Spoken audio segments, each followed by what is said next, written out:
Andrew Cuomo does the logical thing, but it might not be over.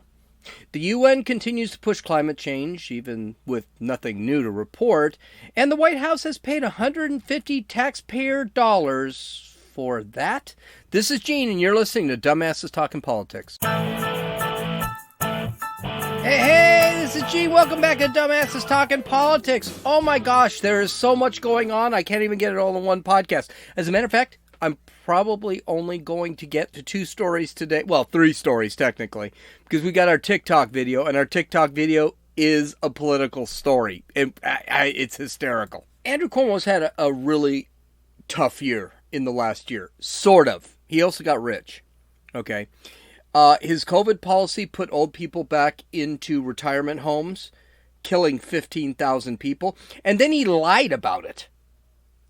And yeah, he would have been under investigation for that stuff, but Joe Biden canceled all investigations. By the way, Gretchen Whitmer in Michigan, she also benefited from that. He sold a poster touting COVID success despite the fact that his state was second in the country on COVID deaths to New Jersey. He made $5 million on a book about his success during COVID. Of course, he forced his staff to help produce the book using government funds, which, by the way, is illegal, and I'm not sure anyone is investigating that. He's been accused of sexual harassment. He's been accused of sexual assault. And he's been accused of bullying other politicians. Now, this isn't a new thing for Cuomo. He's been doing this for years. Because one of the things you hear from him, well, I didn't know. Yeah, no, he knew. He signed in legislation about sexual harassment. And of course, none of those classes that he made other people take, he actually ever took. So he would send a proxy in his place to those sexual harassment classes. Maybe he should have taken 1 or 2. Of course, there were calls for him to resign. But the problem is this guy wanted to be president one day. Him resigning would have ended his career, sort of. We got to be careful with that. He was going to fight. Let's face it, Ted Kennedy survived Chappaquiddick. Ralph Northam survived as governor of Virginia, even though he was either dressed as a KKK guy or in blackface. Either way, that should have been enough. Heck, and this is probably what he's hoping for. Marion Barry was caught on camera accepting bribes and bribes and smoking crack. Went to jail and then became mayor again of Washington, D.C. Democrats always seem to survive these scandals. But Cuomo had some real issues here if he decided to continue being the governor of New York. Yes, he's never going to face the consequences of killing 15,000 people and then lying about it. He's never going to face the consequences of writing a book and then having his staff with government funds, with taxpayer funds, publishing it. But Cuomo's got more issues than that. 86% of the Democrat politicians want him to resign. He lost all his emergency powers that he gained during the COVID crisis because it was taken away from him. Not because there's not an emergency, because they were taken away from him. His staff is resigning. Impeachment is underway and actually has been in the works for 3 weeks. And now a criminal complaint has been filed against him. He had no choice but to resign.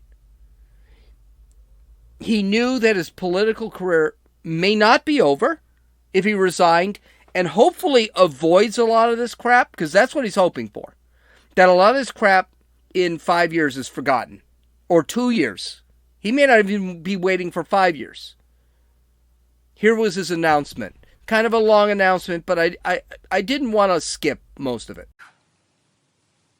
This situation, by its current trajectory, will generate months of political and legal controversy.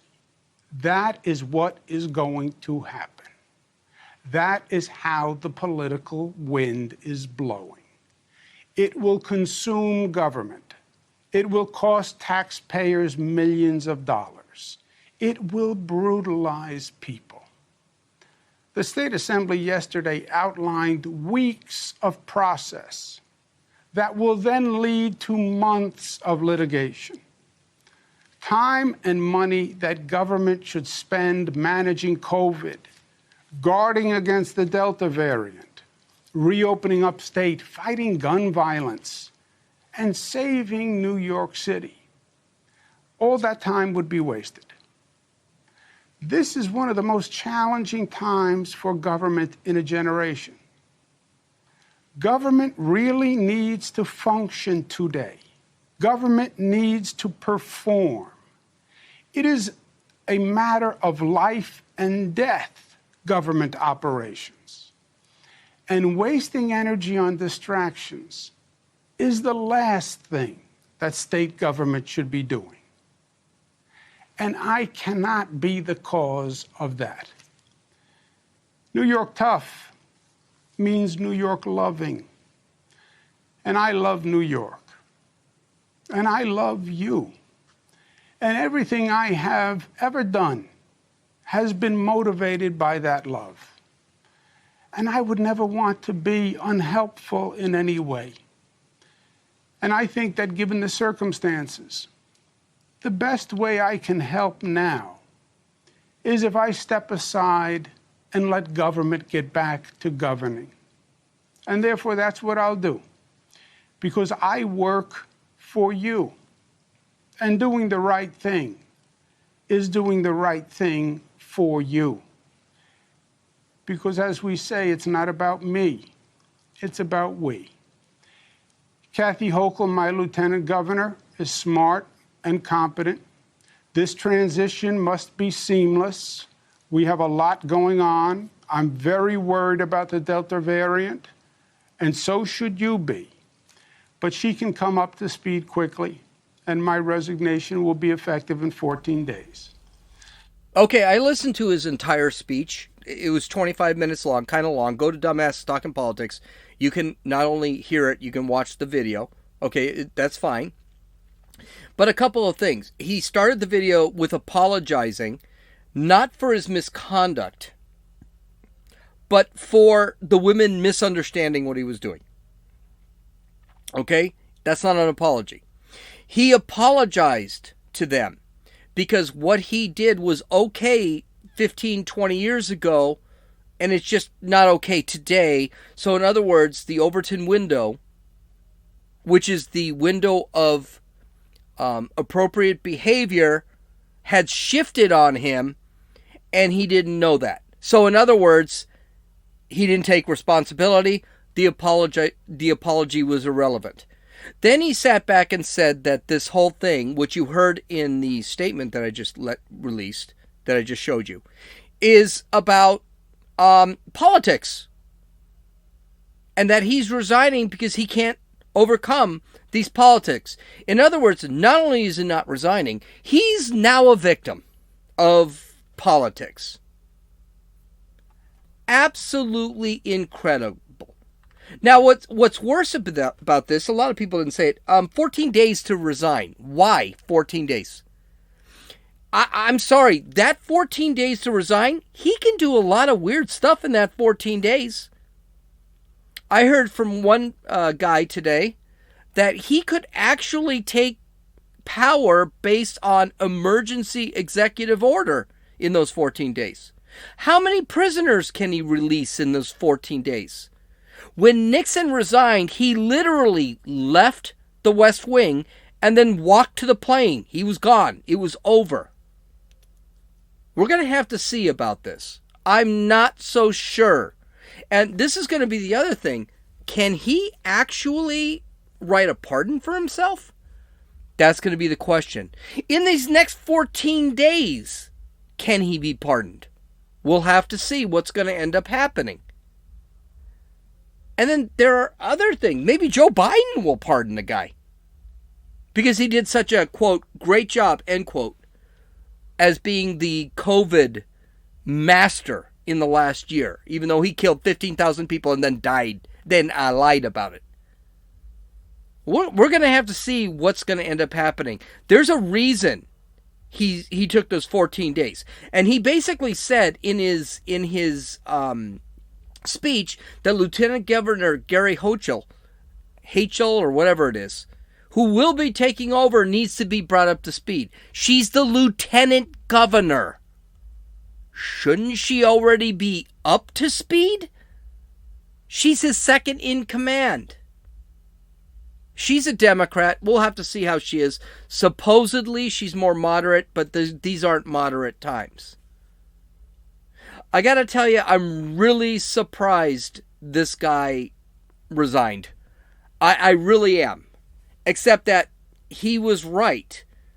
He would have to go an impeachment. He's going to have impeachment hearing. He's going to have to go through a criminal hearing now. I think one of the reasons he resigned is because impeachment was, when his crap was actually, because I read that report, 143-page report. Yeah, it's pretty bad. I don't know how much of it's true or not. My guess is probably a lot of it's true. But he doesn't want his name dragged through that. So this was probably the best idea for him. And I'm just wondering, another question comes out. There's talk in New York they want to impeach him anyway, so he can never sign up for another office. We're going to have to, it's happened before. Remember, Trump's impeachments had real effect on the country. It really did. So impeaching someone that's after, I don't agree with it, by the way. You're out of office, you're out of office. You want to run again, go for it. Spend millions of dollars, run again. But I just think that, again, more money will be wasted. And that will be Cuomo's defense. If they try to impeach him after he resigns and leaves office, he's going to sit there and say, it's all political, I told you. So not only did this guy not take responsibility, he's blaming politics. And if they decide to impeach him after, it's going to be about politics. If the criminal case goes forward, it's going to be about politics. This son of a gun will never take responsibility for what he's done. It's really kind of disgusting. Okay, the next story I want to talk about, and it's actually, we only have a couple of stories. This one's a long one. This one involves the United Nations, and they just released a IPCC report. I don't know what IPCC means because I didn't actually write it down in my notes, so I'm not even going to bother with it. I think it's international, climate change something or other. And what it is they released this on Monday, and they say that the climate is in such dire straits that we only have 30 years before the earth folds and we all die of incineration.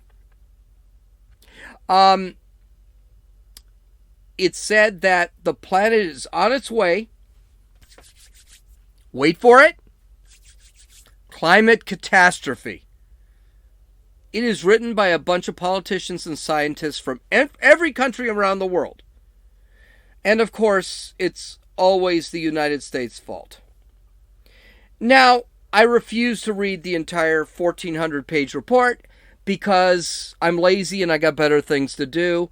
I did read the 43-page summary, and basically there was nothing in the summary except that, it's capitalism's fault and crap like that, and we're all going to die. I think the report is worthless, so I decided to read an article from the Wall Street Journal to actually confirm that it was worthless. Damn, I pay $28 a month for the Wall Street Journal, so I might as well use it. According to the editorial board, this report has told us nothing new about the IPCC climate report, which is released every year. It's released nothing new since 2013. That's because there's nothing new about it. Listen, I'm going to give you the process of how these reports work and how they're actually sent to all of us. Why they're always 1,400 pages, and how the media reports them to us. First off, there is a 5-step process. It's very simple. Scientists, and I'm going to put that in scare quotes, run simulations that come up with multiple variables, put into a computer program, and analyze those scenarios, and then spits out the results. That's the reason why these reports are always 1,400 pages, because typically they contain between 5 and 20 different scenarios that has to explain the process of each scenario, the results of each scenario. They contain all these different scenarios with these different variables. The reason they do this is because real scientists actually want to look at the data and sit back and say, yay or nay. If they say yay, it confirms the data. If they say nay, the data needs to be looked at, and then people like me are right about what I think. Then, number 2, the scientists do the studies are actually aligned with the political stance of the United States nations. Now, mind you, here's the thing. It's not just scientists that write this report. It's scientists and politicians. That's why a lot of scientists argue that the stats are wrong months after the report is released and the media doesn't talk about it. They find that the stats don't lead to the conclusions that they come up with. This is where the Wall Street Journal really kind of points this out. Next, the UN then makes their conclusion based on the worst case scenario, and that's exactly what they did in this report. They were saying we're all going to die in 30 years because of something called the RPC 8.5. Okay, I'll get into that. I'll let the Wall Street Journal talk about that. But the RPC 8.5 basically says that we are going to die because we are going to raise our temperatures by 8.5 degrees Fahrenheit or 4 degrees Celsius in the next 30 years. That's insane. We have raised maybe 1 degree Celsius in the last 120 years? And now you guys are saying we're going to raise in the next 30 years? 8 Celsius? Hold on to it. Because a lot of this stuff... Here's the whole thing with this climate change thing. I really don't argue it. I don't argue it because I don't understand the science of climate change. And the science of climate change continually changes. If people looked at how the science changes as much as they see how the climate changes, probably no one's going to panic about it. But that's what they do. So they take that RPC 8.5 deal and they announce it to the world. Of course, you need to read the other 1,200 pages to find out, oh, that's not the worst case scenario. The media doesn't read the entire report because who has time to read 1,400 pages? And then they read the worst case scenario and they claim climate emergency. And finally, last step, Greta Thunberg jumps on a boat, comes to the United States, and screams at Americans. How dare you? That's how this works. I'm telling you. So the editorial board of the Wall Street Journal sat back and said this. This was awesome. I'm going to read the whole thing. Okay. So what they basically said in this one section is, quote, the report says the Earth has warmed 1.1 degrees Celsius since the last half of the 19th century, which is 0.1 degree warmer than its last estimate. This is not apocalyptic. The 5 alarm headlines arise from the predictions of future temperature increases if greenhouse gas emissions, specifically CO2, continue to increase. The new report offers 5 climate scenarios. That's what I was telling you. They offer 5 scenarios. That's why this is 1,400 pages long. The new report offers 5 climate scenarios based on estimates of CO2 emissions. The intermediate scenario's best estimate is 1.5 degrees increase by 2040 and a range of 2.1 to 3.5 degrees Celsius by 2100. This is highly speculative estimate on which to bet the U.S. economy. The reason it's highly speculative is because the weather changes. The climate changes constantly. We may be heading to another heat wave like the dinosaurs had. We may be heading towards that. We also may be heading to, unlikely, but to an ice age. We don't know. That's the whole point. The article continues. The biggest difference is the new report's direct linkage of warming to catastrophic weather events such as hurricanes, severe heat waves, or rain events, drought, and so on. By the way, California, I live in California. Last year we had a couple of days that were over 100 degrees. Okay. I have yet to have the temperature in California over 90. So right off the bat, my big question is, okay, where's the heat wave that we're supposed to be seeing that's going to burn us all to a cinder? Not happening. And by the way, California, the reason they have a drought problem is because they mismanage the state. We have trillions upon trillions of gallons of water we could be making. And we've always had water issues in California. This didn't happen in the last 30 years. They were talking about droughts back in the 70s. We've always had water problems. It's because California, here's a newsflash, you're gonna hear it here, it's a desert. Most of California is a desert. To sit back and say, oh, we're having major drought, okay, whatever. Okay, the summary says this is based on, quote, new methodology, quote, and evidence, which means computer models. That's not evidence. Computer models are not evidence. That's what the article is basically saying. We await what independent climate experts says that as they dig into these models. But we know climate models are far from perfect, which explains the varying confidence levels attached to the report's predictions. Steve Kuchin, that's important, because here's the deal. Even the report says the chances of something happening. For example, is it going to rain a lot in California? They actually have high chance, medium chance, low chance. They actually do talk about that in the report. That's why I don't read reports anymore. It's always guesses. Steve Koonin, a scientist and former Obama official, devotes an illuminating chapter to, quote, many muddled models, end quote, in his recent book about climate science called Unsettled. Okay, a bunch of things here. Between 1900 and 2021, we've warmed up a grand total of 1.5 degrees or 1 degree Celsius in 170 years. I also have to point out that weather was not much of a science back in 1900. So even climatologists say you can't really trust the numbers from 1900. Meteorologists say they can tell weather accurately up to 3 days. Everything after that is more hypothesis, in fact. And hypothesis is based on what they know. We are now trying to figure out 20 to 80 years from this point. We can't tell what the weather's going to be on Friday, and we're trying to figure out what the weather's going to be 80 years from now.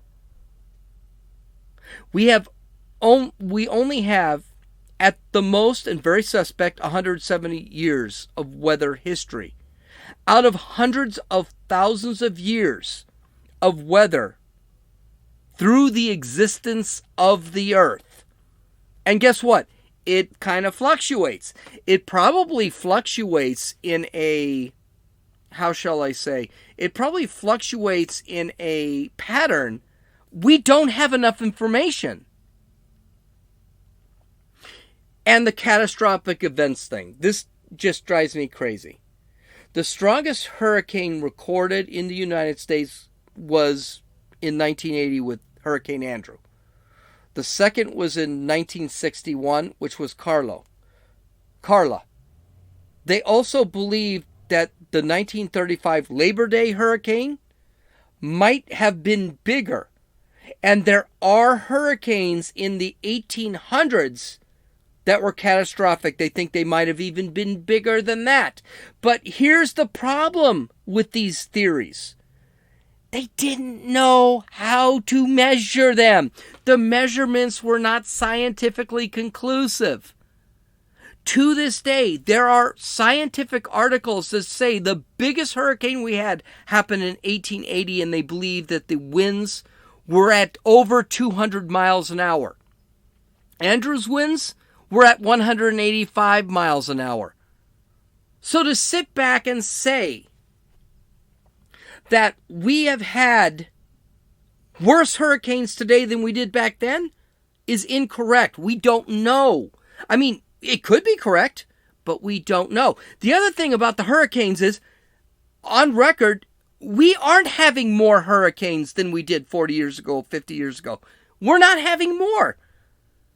As a matter of fact, the world climate archaeologists have said got the same number of hurricanes and typhoons, which are hurricanes located in the Orient or in Asia, are the same number that they had 50, 60, 70 years ago. That's not a thing. And the earth has warmed overall. And there's no doubt man has something to do about it.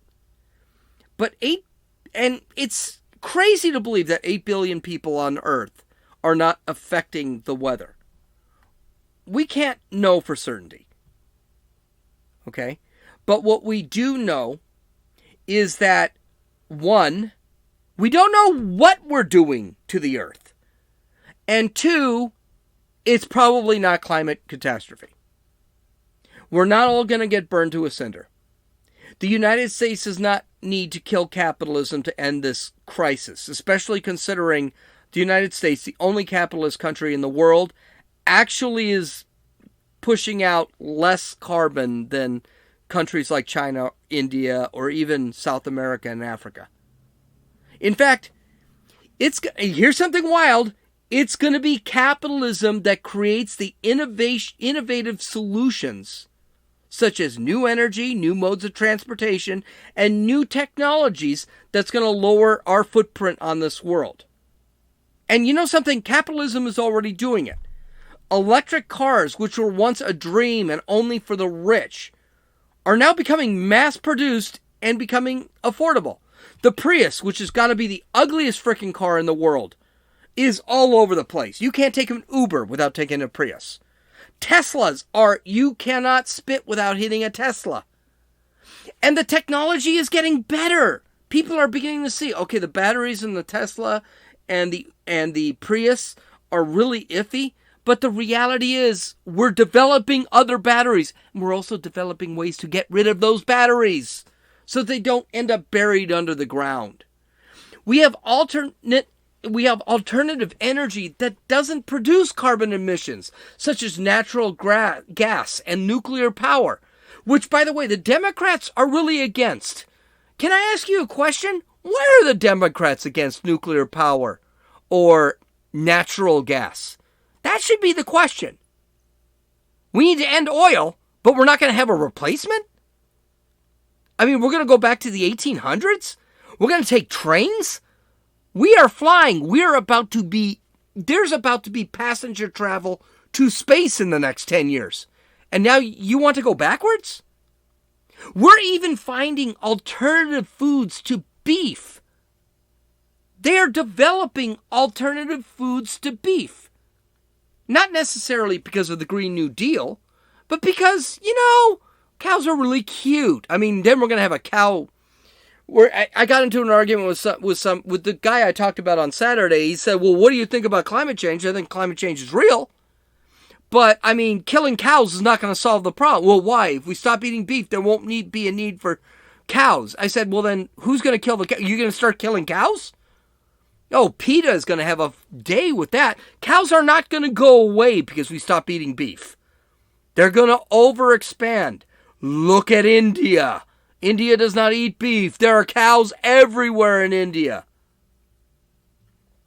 Finally, with the development of space travel, and I'm serious about this, we can find alternative sources of energy in space. On Mars, on the moon, maybe on further planets, maybe Jupiter. Well, Jupiter is going to be impossible. Saturn's going to be impossible. Yeah, well, I mean, heck, all the gas planets are going to be impossible to land on. But maybe we can find those alternative fuel energy sources that don't create a carbon footprint. But no one's looking at that. No one realizes we actually have to innovate, which communism and socialism doesn't allow, in order to figure that stuff out. But there's another reason technology and capitalism allowing for innovation is important, because socialism doesn't allow for innovation. It's adaptation. The reality is we're not going to change the weather. That's a reality.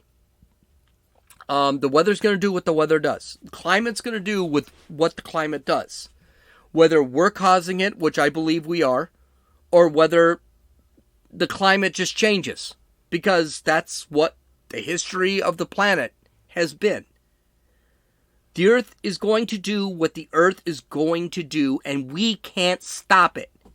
Man has proven that he is much more capable of adaptation than the ability to fix things. Ben Shapiro's podcast talks about this a lot. We have done that for centuries. Everyone is worried about the seas rising. Hello?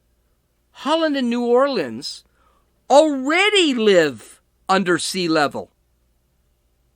And technology has dealt with it. Now, I know Katrina actually flooded New Orleans, but let's not forget, Katrina and the dams in New Orleans were a problem with government mismanagement.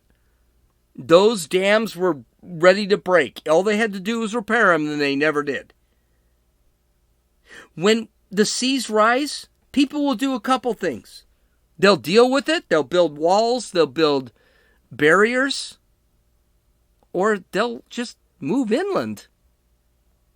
When we have a drought, we can solve that problem.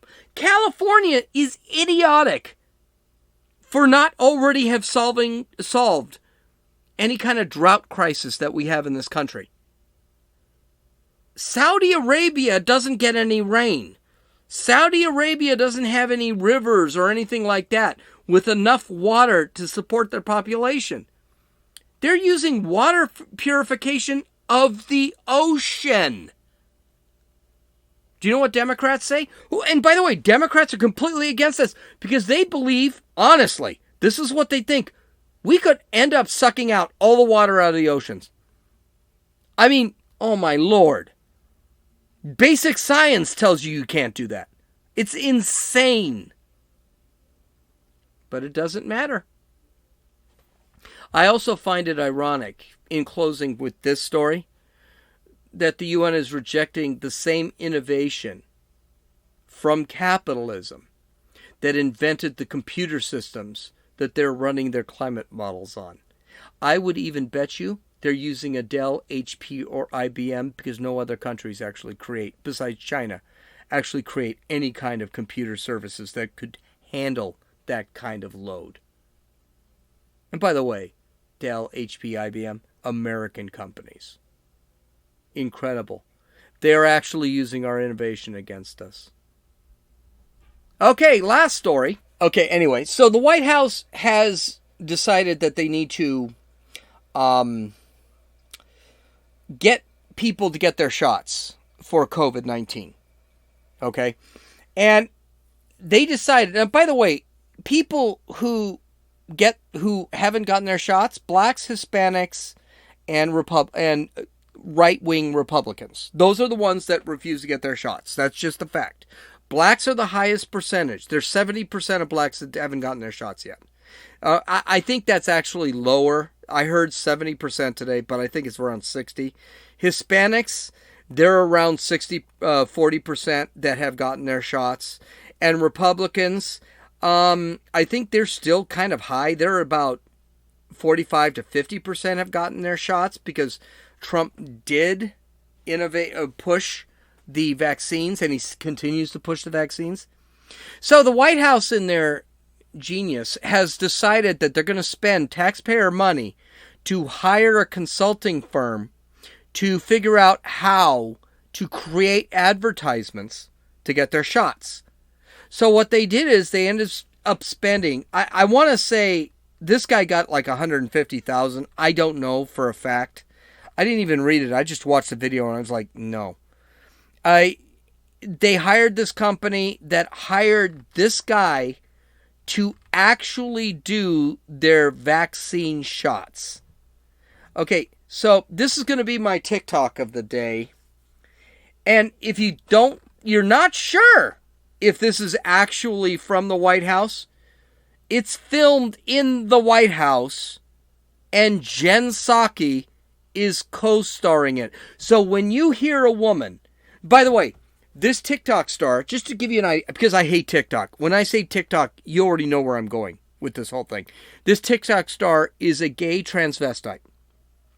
He is showing up with fake fingernails on his hand. He's wearing a dress in half the video, and he's wearing black and white, a short suit with shorts in the video. If you want to actually watch the video, I would suggest going to dumbassestalkingpolitics.com and take a look at it. This is absolutely insane. I'm sure you've seen it because everyone has been talking about it. So here it is. One sec. Democracy's calling. See you, Daddy. Bye.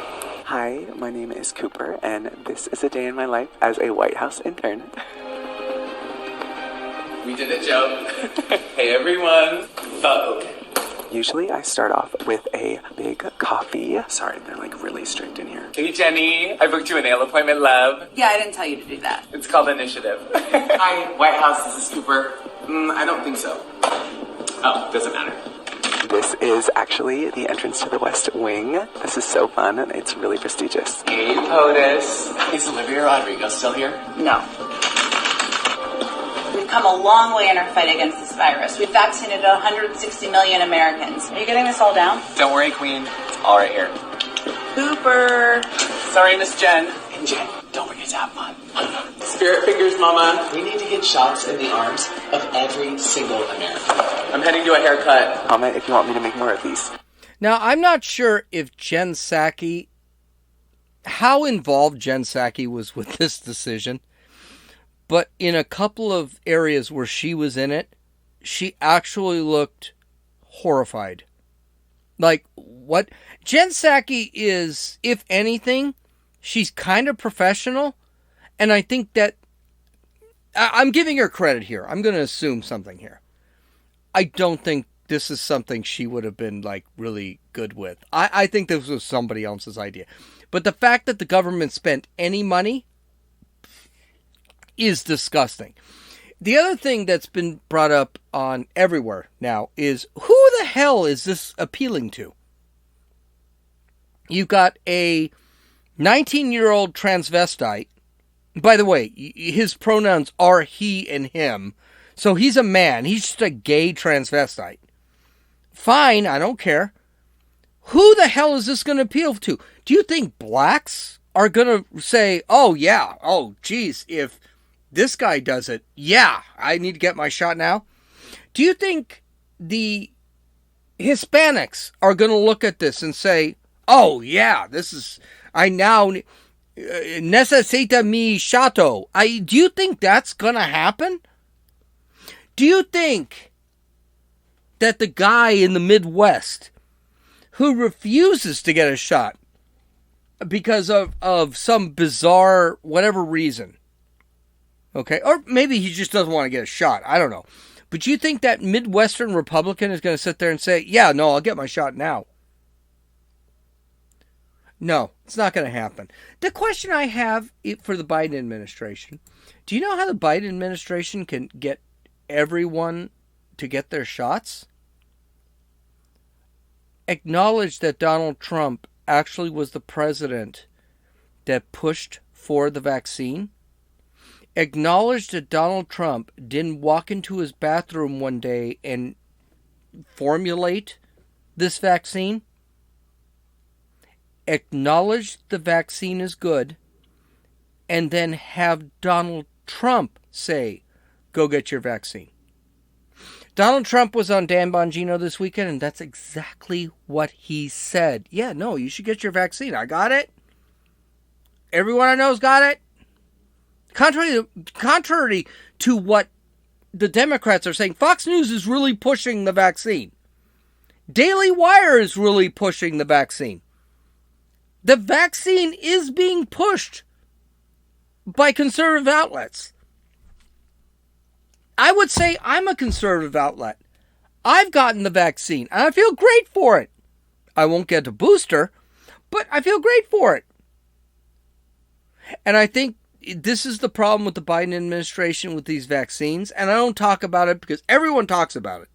The vaccine mandates, and now France is actually, the police are making sure people have their vaccine passports when they are sitting and drinking their coffee. I don't believe in any of that. We talked about that yesterday. We're going to talk about that again when it comes up. But to sit back and throw this guy, and I use that term loosely, he's a guy because he says he's a guy, is insane. That's not going to get the unvaccinated vaccinated. Let me give you a truth. Anyone who isn't vaccinated by now is not going to get vaccinated. They don't want to. My dad, he's not vaccinated now. He'll never get vaccinated again. He's 77 years old. I worry about him. By the way, he's the reason I got my vaccinations. And you know this already. So it's absolutely insane to think that this guy is going to change anyone's minds. You want to change people's minds? Have Joe Biden stand on the lectern with Donald Trump and say, and Joe Biden should say, Donald Trump has a message for you. That's going to get people vaccinated. But no, vaccinations are just another cudgel, just like the mask mandates. Okay, visit my website at dumbassestalkingpolitics.com and take a look at the links. I hope you enjoyed. I went a little bit over, but I won't tomorrow. This is Gene, and you've listened to Dumbasses Talking Politics.